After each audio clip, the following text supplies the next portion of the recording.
અને આ રામદેવજી મહારાજ બાપુ છે ને અત્યારે એક રામદેવજી ને એક હનુમાન અને એક મેલડી બાપુ હવે નાળિયેર માનો ને બપોર ભડાકો બોલાવે બોલો એવા જીવતા જાગતા બાપુ જો અત્યારે કોઈ દેવ હોય ને તો અત્યારે મને તો આ ત્રણ દેવ દેખાય છે. રામદેવજી મહારાજ આ વાણી મેં કીધું ને કે હરભુજી ને હૈયે હરખ અપાર ઘોડલા ચરંતા દીઠ્યા રામા પીર ને આ ક્યારે બનેલું એની તમને થોડીક વાત કરું.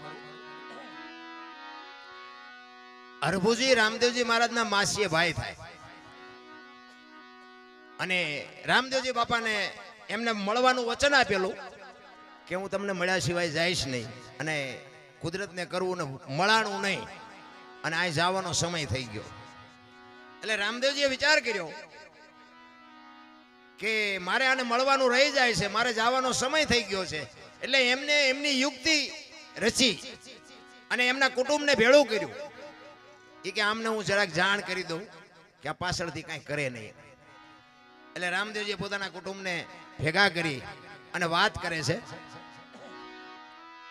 કે ભાઈ મારો હવે સમય પૂરો થઈ ગયો છે અને મારી બધી તૈયારી કરો, પણ હું તમને એક ભલામણ કરું છું કે મારો દેશ જ્યારે શાંત થઈ જાય ને મારી સમાધિ થઈ ગયો પછી દુનિયા તમને ગમે એ કે પણ સમાધિની એપ ખોલવાની તમે વાત ન કરતા. કોઈ પણ તમને દુનિયા ગમે એ ભરમાવે પણ મારી સમાધિને તમે હલાવવાની કોઈ કોશિશ ન કરતા. એટલે બધા કુટુંબના કે કાંઈ વાંધો નહીં. હવે આ સમય પ્રમાણે રામદેવજી બાપુ સમાધિ થઈ ગયા. હવે આ વાત ઉડતી ઉડતી એમના માસીના દીકરા ભાઈ હરભુજીને કાને પડી અને હરભુજી આ વાતને માનતા નથી કે નહીં કોઈ દી બને જ નહીં. રામદેવજી મને વચન આપીને ગયો છે ને એ તો સિદ્ધ પુરુષ છે, એ બોલેલું બીજું બોલે જ નહીં. મને કીધું છે હું તને મળ્યા સિવાય જઈશ નહીં, હું માનતો જ નથી, બને જ નહીં કોઈ દી. અરે કોકે કીધું પણ અમે ન્યા હતા, અમે મુઠ્ઠી માટી નાખી કે વાત બધી બરોબર, પણ હું એમ હા ન પાડું.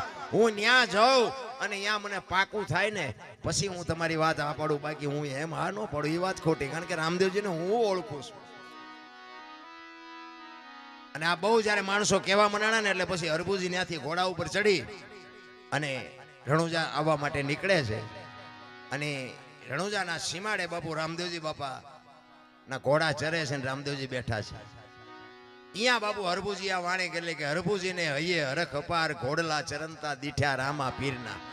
એમ નામ બાપુ જો ભજન બનતા હોત ને તો અત્યારે બુદ્ધિ તો આખ્યા ખટારા ભરાય એટલી બધાની છે, એમ નો આવડે. અહીંયા બે જણા હરભુજીને એમ થયું કે દુનિયા કેવી ગાંડી છે. આ રામદેવજી આ બેઠા છે મારા બેટા કે ખોટી આવી બધી વાતો કરે. રામદેવજી સમાધિ લઈ ગઈ, સમાધિ આ રામદેવજી તો આ રહ્યા. એ ઘોડેથી ઉતરી અને બે ભાઈ બાપુ પહાડ ભેટે ને એમ બે ભેટ્યા અને હરભુજી કહે છે કે મેં તો આવી વાત સાંભળી. એટલે રામદેવજી વાતનો ગોળો ટોળો કરી નાખ્યો, ભાઈ આ તો જગત છે, ગમે બોલે શાંતિથી બેસને, આપણે ઘણા ટાઈમથી ભેગા નથી થયા, કહુંબો બનાય આપણે કહુંબો પીએ. એ બે જણા કહુંબો પીધો અને પછી રામદેવજી કહે છે હવે તમે ગામમાં જવું હોય તો જાઓ, મારે અત્યારે નથી આવવું. એ રતન કટોરો, ગેડીઓ, અમલની ડાબલી ને બધું જે કઈ સમાધિમાં મૂક્યું હતું ને, કારણ કે આ રામદેવજી બાપાની યુક્તિ હતી બધી. અમે ભક્તિ કરતા હોય અમારી પ્રજા તો મારો નાસ્ત્રાજ વ્યવહિત કરે ને કે આ બીજા કરી જાય ને અમારી રહી જાય. આ રામદેવજી બાપાનો આવડો મોટો ઇતિહાસ છે. આખ્યાન તો તમે બધા જોતા હશો. આખ્યાનમાં બાપુ રામદેવજી બાપાના પરચા હશે, બધા બતાવે. અજમલ રાજાજી બધું સારું કામ કર્યું, બાળીનાથ બાપુએ બધું સારું કામ કર્યું, પણ એ આખ્યાનમાં બાપુ નેતલદેવનો ઇતિહાસ કેટલો છે. મારા ધારવા પ્રમાણે કઈ લાંબુ માઇલ પણ નેતલદેવનું કઈ છે નહીં. હવે રામદેવજીનું અડધું અંગ બાપુ ડાલીબાઈ કરી ગયા, નેતલદે રહી ગયા. અને આ બાપુ આપણું કાલ હવારની વાત પીપળી સવારામ બાપા ધર્મનો વાવટો ફરકે, કોક દી કાંટો મારજો ખબર પડે. જમનામાં રહી ગયા ને જબુમાં કરી ગયા બાપુ. આપણા રહી જાય. હા અમે તો રાડ્યું પાડી છે ને એમ કહે છે કે અમારી પ્રજા ભજન ન કરે કઈ પણ અવાડા ડાટા ન કાઢે એવી તો તું હમી કા રાખજે. ભજન જો બાપુ એમ બધાને ઉતરી જતું હોત ને અને આ જો બુદ્ધિ એમ મળી જતી હોત ને તો પૈસા વાળા છોકરા ઉભા વાહડા જેવા ગામમાં રખડે 40 વર્ષના. ત્યાં આપણે એમ ગામને કેટલા દીકરા છે કે આના લગ્ન જ નથી થયા, દીકરી જ નથી દેતું કોઈ. શું આ બુદ્ધિ કરવાની, શું આ પૈસા કરવાના. એટલે ઈ હરભુજી અને બે જણાને ઈ રતન કટોરો અમલની ડાબલી ને ગેડીઓ રામદેવજી બાપા અજમલ રાજા માફ કરજો ભરભુજીને આપે છે અને ઈ ઘોડા ઉપર બેહી અને ગામમાં આવે અને ગામમાં આવ્યો ને આખો શોકગ્રસ્ત ડાયરો બાપુ સોરે બેઠો છે અને બધા વિચાર કરે કે ભાઈ જો ભાઈ વિયોગોના ઘોડા ઉપર બેહીને આવે અને શરમ નહીં આવતી હોય.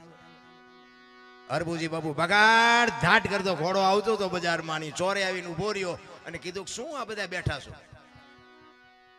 એટલે બધા કહે છે ભલામણા રામદેવજી બાપા સમાધિ થઈ ગયા 3 દી થયા. હરભુજી દાંત મીડિયા કાઢવા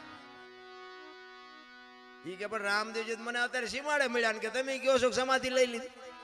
ઈ કે શું આ ગામ આખું ગાંડું તું એક હાથો? ઈ કે પણ આ જો રતન કટોરો ના અમલની ડાબલી ના બધું મને અત્યારે રામદેવજી આપ્યું અને બાપુ શંકા જાગી આમને. આપણે સમાધિ દઈને આવ્યા ને પછી કે વાંસ માસુ મારી નીકળી ગયેલા હાલો ખોદવી. આપણા જ આપણું લોહી પી ગયા છે. આખી દુનિયામાં બાપુ ઇતિહાસ ખોલવા જ ખોલજો. અને અહીંયા બાપુ સમાધિએ ગયા અને બાપુ આમ તૈયારી ઘા કરવાની તૈયારી કરીને બાપુ આકાશવાણી થઈ. એ તમારી જાતના મેં તમને પહેલા કીધું હતું ઈ કે આ હવે તમારે અહીંયા કાયમ દુકાળ પડશે અને કાયમ માગી ખાજો. હવે હું સૌરાષ્ટ્રમાં જાઉં છું બાપુ. પહેલું પીરાણું આપણું બાપુ ગેબીનાથ અને પાળિયાદ બાપુ અહીંયાથી આ વ્યૂ આવ્યો. વિચાર કરજો કોઈ ગામ એવું નહીં હોય કે રામદેવજીનું મંદિર ન હોય કે રામદેવજી બાપાના વાવટા ન ફરકતા હોય કે રામદેવજી બાપાનું મંડળ ન હોય એવું કોઈ ગામ ન હોય. તમે આંટો તો મારી જુઓ કેટલી એની બાપુ સુવાસ કેટલી. અને રાજસ્થાનમાં બાપુ તમે જોવો ને જીવા ન હોય તો આંટો મારજો નકરી ધૂળ ઉડે વાતમાં કાંઈ છે નહીં. બાકી જો રામદેવજીના શબ્દો ઉપર ઉભા રહ્યા હોત ને તો આજ રાજસ્થાન હોનાનું હોત. મારા બાપ અહીંયા કોઈ દી કોઈને ભૂખ કે દુઃખ ન હોત. આજ આપણે બાપુ આપણી માથે કૃપા કેવડી. આ તમે માંડવા ઉભા એના ઉપર નક્કી નથી થતું. હે આપણી માથે આ વરસાદ વરે છે બાપુ. આ કૃપા કેવડી એની. હવે અહીંયા તો એની જન્મ ભૂમિકા હતી. અહીંયા એનું કુટુંબ હતું અને બધું અહીંયા હતું બાપુ. એને તો શું ઘટત એમાં શું બાકી રહે. અને જેટલી આપણી આ દેહાણ જગ્યાઓ છે ને બાપુ બધે અહીંયા પીરનો પંજો છે. એક લખવું હોય તો લખી લેજો. અને પીરની પીરાઈ વગર બાપુ હરિહર ક્યાંય હાલે નહીં. કેવડી બાપુ આ પીરની કૃપા કેવડી. કચ્છ કાઠિયાવાડ સૌરાષ્ટ્રમાં તમે જાઓ અને રામદેવજી બાપાનું બાપુ ક્યાંય મંદિર ન હોય એવો દાખલો નહીં હોય. જેમ બજરંગદાસ બાપાનું મંદિર ન હોય ને એવી રીતે બાપુ રામદેવજીનું મંદિર ન હોય એવો કોઈ દાખલો ન હોય. કેવડી બાપુ એની સુવાસ કેવડી. અને આ આકાશવાણી થયા પછી હરભુજીને બાપુ પછી ખબર પડી હો અરે તારી ભલે થાય તારી. રામદેવજી તું ખરેખર વ્યાઈ ગયા તા તો મને વચન પાળવા મને વચન દેવા વચન નિભાવવા માટે મને મળ્યો હતો. અને પછી બાપુ હરભુજી રોયો હો બાપ. અરે રોવામાં બાપ અરે મારા બાપ હું તને ઓળખી ન હોય કે હું તારા પગ ન ચાલી કે મારા બાપ તે મને અંધારામાં રાખ્યો. પછી રોતો રોતો કહે છે કે હવે મારે તને મળવું હોય તો કે હવે સમય વિયો ગયો ભાઈ. એટલા માટે આજના સંતોય કહે છે કે તમે રામદેવજી મહારાજનો પાઠ કરો, ચોખા ઘીની જ્યોત કરો, ગુગળનો ધૂપ કરો, થોડી ધજા કરો અને 5 મારા નામના ગાણા ગૌરવજો. હું કોઈ પણ સ્વરૂપે હાજરી આપીશ. બાકી જ્યોત ઉપર ભરોસો રાખજો. બાકી હવે હું તમને ભેગો નહીં થાઉં. આ રામદેવજી બાપાનું પ્રમાણ છે. તમને ભરોસો હોય કે ન હોય બાકી અમને ભરોસો છે કે આમાં ક્યાંક બેઠો હોય 100%. અને અમે આ એને જ સંભળાવી છો. તમને કઈ સંભળાવતા નથી. હા અમે તો એમ કહે છે કે અમે આખી રાત રાડ્યું સાંભળે રાડ્યું પડી એકાદી અમારી રાડ સાંભળજે. બાકી અમારે તમને કઈ વેરાગ નથી લગાડવાનો. આ તો ગંગા હાલી જાય. પીવો ન પીવો તમારી મોજ. બાકી અમારે કોઈની પાસેથી કાંઈ લેવું નથી. પણ સંતો કહે છે મેં એક ઘડી આધી મેં પુણ્યાદ કાંઈક કરી લેજો. બાકી માણાનો ફેરો ફોગટ ન વિયો જાય લખી લેજો. નકાર જો કે આ બધો ડાયરો તો જાણે તો છે ને. આયા હું ઘણી વાર બધા પ્રોગ્રામ કર્યા છે ને એમાં પાછો થાનનો ખટારો મેં 20 વર્ષ આપ્યો. એટલે અનુભવ બધા કર્યા છે, થયા છે, ઝઘડા કર્યા છે, માર્યા છે, માર ખાધો છે, બધું કરી લીધું છે. અને ભજન બાપુ ચારે હુજે ખબર છે. કોઈ આપણો ધણી ન થાય ને પછી ભજન હુજે. આ પૈસાના તમને ભલે ભજન ઉપર ગમે એટલો પ્રેમ હોય પણ આ પૈસાનો બાપુ ફુગાવો એટલો છે ને તમે ભજન નહીં કરી શકો. એ મને ખબર છે. આ પૈસા અને ખૂટવાના નથી. પૈસા ખૂટરે જ ભજન હુજે. પૈસા તો ખૂટવાના નથી કારણ કે માણસની માંગ જ એવી છે. રાત નદી હળીએ જ એવા સીડ્યા છે. આમ રોજ ઢળી આવે. રોજ ઢળી આવે કે કાલે આટલા હતા ને આજે આટલા વધ્યા, કાલે આટલા હતા ને આજે આટલા વધ્યા.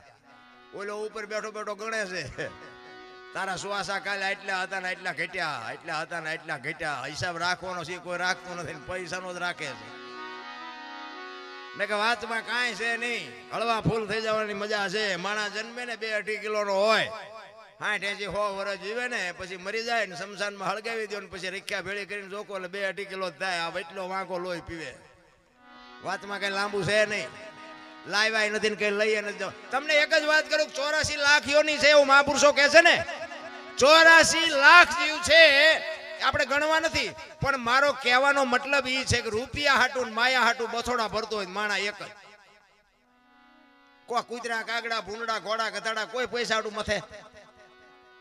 અને કોઈ જીવ ભૂખ્યો રહેતો હોય તો કયો, અને માણાનું ફરાતું હોય તો કયો. આ કૂતરા બજારમાં ઉતાવે ને હું તો આમ ચારેક નીકળું ને આમ કૂતરા ઉતાવે ને તો મને ચારેક એના આમ જોઉં ને તો મને એમ મારા દીકરા વાળું પાણી કરીને હુતા ને ઘસઘસા. આમને કાંઈ ઉપાધિ છે, ધાબુ ભરવું છે ને છોકરો પરણાવો છે ને ચૂંટણી લડવી છે ને કાંઈ લોહી ઉકાળા છે ને. કે આપણા જેવું જ છે ને, એનું જીવન તો એનું એવું જ છે ને. ખોરાક જોવે છે, પાણી જોવે છે, હવા જોવે છે, આપણી જેમ બચા પેદા કરે છે, સંડાસ પાણી. આ તે તમારા ને મારા જે જીવનને આરે જે જરૂરી છે એ બધું એને છે. પણ બાપુ કોઈ જીવ જો ભૂખ્યો રહેતો હોય તો મને બતાવો. કીડીને કણ, હાથીને મને 1000 હાથ વાળો દે છે ને, આપણને ભરોસો નથી. ને કે તમારો મારો બાપુ માના ઉદરમાં હજી જન્મ ન થયો હોય ને, જન્મ થયા પહેલા બાપુ બધીએ ભગવાન વ્યવસ્થા કરીને જ બેઠો હોય છે. દૂધની વ્યવસ્થા હોય, તમારી પથારીની વ્યવસ્થા હોય, તમારું લાલન પાલન કરવા વાળી હોય, નવરાવા ધોરાવા વાળી હોય. અને ગમે એટલું જીવો ને પછી મરી જાવ ને, લાકડા તૈયાર હોય ને ઉપાડનારા તૈયાર હોય ને દિવાળી મૂકનારા તૈયાર હોય ને ઘોંકા મારનારા તૈયાર હોય. હવે પહેલું ને છેલ્લું બે તૈયાર છે તો વચલું નહીં તૈયાર કરી રાખ્યું હોય. પણ વચ્ચે થોડુંક શું થોડાક મોટા થાય ને થોડીક બુદ્ધિ આવે ને એટલે બુદ્ધિના ગાળિયા થયા. હું આમ કરી નાખું, હું આમ કરી નાખું, હું આમ કરી નાખું. એટલે પણ કઈ ન બને. ઘણા નથી કહેતા અમારે કોઈની જરૂર નથી. એટલે આ દુનિયામાં આવવા હાટું 2 વ્યક્તિની જરૂર પડે. અને આ દુનિયા છોડીને જાવ ને તેથી 4 વ્યક્તિની જરૂર પડે. આવીએ નથી એકાતું, જઈએ નથી એકાતું. શું મારે જરૂર નથી સોટ્યા છો. અરે માણસનો અવતાર મળ્યો છે રામ. અને મને તો એમ થાય સતયુગ ને દ્વાપર ને ત્રેતા ને બધું જવા દો ને બધા કહે છે કળિયુગ છે. અત્યારે શું ઘટે છે? શું અત્યારે ઘટે છે? હું એ મને કયો તો વાહન, મકાન, રૂપિયા, લોટા હવામાં ઉડે વગર દોડે વાતું થાય, હિલોળા કરે એવું નથી. પણ તોય રોવે છે. જ્યાં જાવ ત્યાં બધા રોવે છે. આપણે એમ ખરા અમને જોવે છે શું એ નથી ખબર પડતી. એક પાસે જાઓ તો કે ધાબુ ભરવું છે છૂટા નથી, બીજા પાસે જાઓ કે ડોબું વિયાણું દોવા નથી દેતું, બીજા પાસે જાઓ કે છોકરાને બહુ તેડી ગયા વેવાય મોકલતા નથી, બીજા પાસે જાઓ તો કે છોકરાને પોલીસ વાળા લઈ ગયા જામીન જડતા નથી. આપણે ક્યાં રોવું? આખી દુનિયા રોવે જ છે. ઈશ્વર મારે મેળવવો છે એના માટે બાપુ નરસિંહ રોવે, મીરા રોવે, જેઠીરામ રોવે, દાસી જીવણ રોવે. મારા બાપ તે માણા બનાવીને આ દુનિયામાં અમને મોકલ્યા અને તું અમને જો ભેટો ન થાય તો અમારો અવતાર ફોગટવ્યો જાય. બાપુ કોણ રોવે છે? કોઈ રોતું નથી રામ. અત્યારે આપડા બધા ભક્તિઓ કરીને માંડવા નાખવી શું કામ નાખવી? મારા જેવું હાસું હોય નહીં કે આ શેલી ઘડી સુધારવા. બાકી વેરાક બેરાક કઈ નથી ફાટી ગયો. ઓલા ભાઠા પડેલા કોક ને ભાળવી ને આપણે એમ થાય કે આવો વારો ન આવે તે હાટું આ માંડવા નાખે બધું. હા બધું વિચારવા જેવું છે. બાકી ઠેક સુધી બાપુ એક રંગાનો ઉજળા, જેના હાડમાં હલકી ન હોય વાત એને દુનિયા માને. સમય આવે ને વળી જવાય. આ વળી નથી શકતા ને ત્યાં ખાડમાં જઈને પડે. અમે હુરાભાઈ ને અમે અત્યારે જ ગાડીમાં બેઠા બેઠા વાત કરતા હતા. મેં કીધું આ હમણાં કઈક ઓલું ચેકિન બેકિન કઈક આવ્યું ને બધું ઢીબી નાખ્યું. બધા કે ખાડા બુરવા માંડ્યા ને વાહન લઈ ગયા ને આમ કર્યું ને તેમ કર્યું. પણ મેં કીધું આ હું 81-82 સાલમાં અહીંયા આવ્યો ને, હું ગાડીમાં અહીંયા આવ્યો ને તારે મેં કીધું હારું પગમાં જોડું નહોતું કોઈને. અને બધા જાણતા હશો તમે કે આ વાત કરું છું ને તમને ખબર છે એવું નથી. તેથી કેવી પરિસ્થિતિ આ પંચાળની હતી. અત્યારે 4 વ્હીલું લઈ લઈને ફરે છે તોય બાપુ પાસા જ નથી. હજી ઠગડી લઉં લ્યો ઠગડી લ્યો. સંતોષ જેવી ચીજ નથી. આપણા ગઢાઈ હોની નોટ નહોતી ભાળી પણ બાપુ એમના કાળજા કેવા હતા. એક રોટલાનો લોટ હોય અને માગણ આવે અને ઈ રોટલો બાપુ એને દઈ દે. કાલ આપણે એક દી ભૂખ્યા રહી હું ફેર પડે? આને બિચારાને કોણ રોટલો દે? એક રોટલામાં જો બાપુ આવડા મોટા કાળજા હોય અને અત્યારે 1000 મણ થાય તો કે અમારે જ્યાં કઈ થયું જ નથી, મરો ન થયું હોય જીવ જ ભિખારી થઈ ગયા ભલામણ. નકર ટાણું મળ્યું છે મારા રામ. એક હળવા ફૂલ થઈ જાવ ને બાપુ, મોજ આવે જીવન જીવવાની. દાસી જીવણ એને ગુરુ કે 18માં બાપુ ભીમ મળ્યા એવું કે છે. એટલે એ દાસી જીવણ જ્યાં ભજન ગાય ને ત્યાં બધું સત્સંગ કરે, ભજન કરે, અને પછી બધાને એમ કે ભાઈ કોઈને કાંઈ પ્રશ્ન મૂંઝવતો હોય તો મને કહેજો. રામાયણ, ગીતા, ભાગવત કોઈ પણ પ્રશ્ન, કોઈને કાંઈ તકલીફ હોય તો મને કહેજો. હવે આ વાત ઉડતી ઉડતી ભીમ સાહેબના કાને પડી કે બાપુ એક દાસી જીવણ કરીને એક છે ભગત, પણ બાપુ ઓહો કેટલો જ્ઞાની પુરુષ કે કોઈ પણ તમને પ્રશ્ન મૂંઝવતો હોય એના જવાબ આપે. ભીમ સાહેબ કહે છે કે એમ? તો કે હા. તો કે આની પાસે ક્યાંક પ્રોગ્રામ હોય તો કહેજો, મારે સાંભળવા આવવું છે. અને ઈ જ ગામમાં બાપુ દાસી જીવનનો પ્રોગ્રામ, અને કોકે ભીમ સાહેબને કીધું કે ઓલા દાસી જીવન આવ્યા છે, તમારે સાંભળવા આવવું છે? કે હા હા, કે મારે સાંભળવું છે ને. અને દાસી જીવનના પ્રોગ્રામમાં બાપુ વાહે આમ ભીમ સાહેબ બેહી ગયા વાહે જોડામાં, અને જોડામાં જ બેહાય, કોઈ નો કે કાકો જાય. હા, બહુ ગાડલા ઉપર ચડવાની બહુ નો ભી મારવી. પછી કોઈક મોટા માણા આવે ને થકાવીને જોડામાં કાઢે, એના કરતા પાદરા જોડામાં બેઠા હોય કોઈ નો કે. ભીમ સાહેબ બેહી ગયા આમ, અને પછી ભજનની સંતવાણી ચાલુ થઈ, અને દાસી જીવન પછી વચ્ચે બંધ કરીને કહે છે કે કોઈને કાંઈ પ્રશ્ન મૂંઝવતો હોય તો કહેજો, રામાયણ, ગીતા, ભાગવત વિશે. અને તરત જ બાપુ ભીમ સાહેબ ઉભા થયા, બે હાથ જોડીને કીધું કે મારો એક પ્રશ્ન છે. એ કે આ બાજુ આવો, આ બાજુ આવો. કોણ છો તમે? એ કે હું તો ભીમ સાહેબ મને કહે છે બધા, પણ મારો એક પ્રશ્ન છે બાપુ, મને પ્રશ્નનું સમાધાન કરી દો. એ કે બોલો શું છે? એ કે આપની ઓળખાણ મારે જોવે છે. દાસી જીવન કે મને તમે નથી ઓળખતા, આવડું છોકરું મને ન ઓળખતું હોય એવું ન બને, તમે નથી ઓળખતા? એ કે છોકરું ઓળખતું હશે પણ હું નથી ઓળખતો, મને એટલું એક ઓળખાણ કરાવો, આપ કોણ છો? એ કે દાસી જીવન કે ને ઈ મારું નામ, કે ઈ તો આ પૂતળાનું નામ છે, હું તમારું નામ પૂછું. અને ભાઈ દાસી જીવન હલવાણા. પછી વિચાર કરે છે કે આ છાતીના, ગાલના, કપાળના, માથું તો દાસી જીવન ક્યાં? અને ભાઈ ઉભા થઈ અને ભીમ સાહેબના પગમાં પડ્યા કે બાપુ મને આ ખબર નથી, કે હું ઠેકડા મારે સાનો મનો હળવો રે ને. પછી બાપુ 18માં ગુરુ એ ભીમ મળ્યા, ને પછી બ્રહ્મણા ભાંગી. તમને મને ચા ભાંગે એવું જ હતું. સંતોની બાપુ ચોટ હોય, સંતના એક શબ્દ હોય. હું હમણાં મેં વાત કરી એમ, આપણું હારા માણામાં નામ જ નથી મારું, આ તમને કહી દઉં. તમે બધા ભલે અમને બોલાવતા હોય, પણ સંતો પાસે થોડુંક ગણિત થયું ટૂંકમાં. સંતોએ મને માણા બનાવ્યો એટલા માટે, બાકી આપણું હારા માણામાં નામ નથી. આ સંતોએ બાપુ જો આંગળી ન પકડી હોત ને તો હું અત્યારે ઉપર વિયો ગયો હોત ને કામ આલ્પા હોત. આ તમને કહી દઉં, આ સંતોની કૃપા છે, સાધુની. બાકી આમ બંદૂક લઈને સામે ઉભો હોય ને તો આપણને કઈ ફેર નતો પડતો. પણ બાપુ સંતો બાપુ જયારે મળે ને, એક જાડેજા જેવા જાડેજાને સતી તોરલ મળે, અને આ કાંઠે બારવટીયો હોય ને આમાં કાંઠે સંત બનાવી દે ને, આ સંતોની તાકાત છે, આ સાધુની તાકાત છે. કારણ કે આ છે ને બુદ્ધિનો કે આ વિજ્ઞાનનો વિષય જ નથી.